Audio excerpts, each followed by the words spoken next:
अस्सलाम वालेकुम, मेरा नाम डॉक्टर मिसबा रियाज है और मैंने जैसे कि पहले वीडियोस में बताया था कि I will talk about the series of topics about the infertility. तो अभी भी मैं इनफर्टिलिटी के ही एक इंतहाई अहम टॉपिक के ऊपर बात करना चाह रही हूँ, which is the discussion about the EMH levels. EMH level क्या होता है और हम इसको IVF और इनफर्टिलिटी के ट्रीटमेंट्स में ये टेस्ट जो है उसकी क्या रोल है और क्यों करवाते हैं। सबसे इम्पॉर्टेंट बात यह है कि AMH लेवल बेसिकली क्या होता है। AMH is anti Mullerian hormone. ये एक ऐसा हार्मोन है जो हमारी ओवरीज में, फॉलिकल्स में से रिलीज़ होता है और बेसिकली ये ओवेरियन रिजर्व के बारे में बताता है।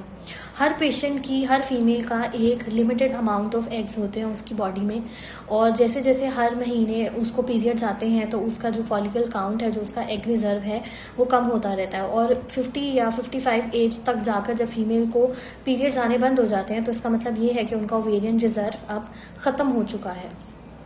AMH लेवल को लेकर बहुत सारी मिथ्स हैं। कुछ फीमेल्स से ये क्वेश्चंस पूछते हैं ओपीडी में कि अगर मेरा AMH लेवल बहुत कम है तो क्या मुझे प्रेगनेंसी नहीं हो सकती है। AMH लेवल में एक नॉर्मल अमाउंट ऑफ आपका एक रेंज है जो हमें बताता है कि this is low, very low और हाई या वेरी हाई लेवल्स हैं। अब अगर किसी का बहुत कम AMH लेवल है तो इसमें ज़रूरी नहीं है कि वो कंसीव ही नहीं कर सकती। येस, बहुत सारी पेशेंट्स हैं जो नेचुरली कंसीव कर लेते हैं विद AMH लेवल कम होने के बावजूद।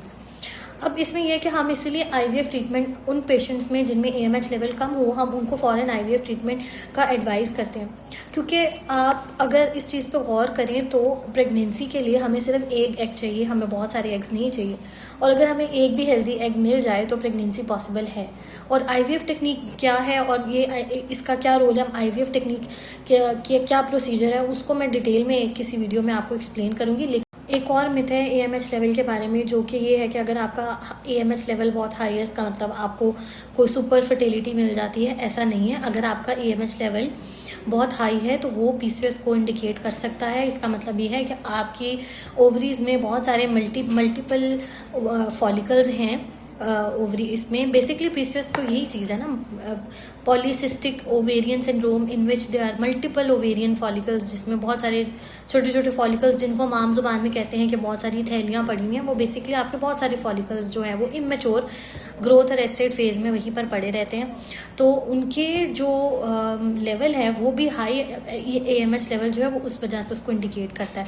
तो इसका लेवल बहुत हाई होने का मतलब ये नहीं है कि आपके पास कोई सुपर फर्टिलिटी है। इसका मतलब इवन ये भी कोई आपकी अंडरलाइंग पैथोलॉजी को बताता है। तो अगर तो लेवल भी हाई है तब भी आपको अपनी डॉक्टर से बिल्कुल कंसल्ट करना चाहिए।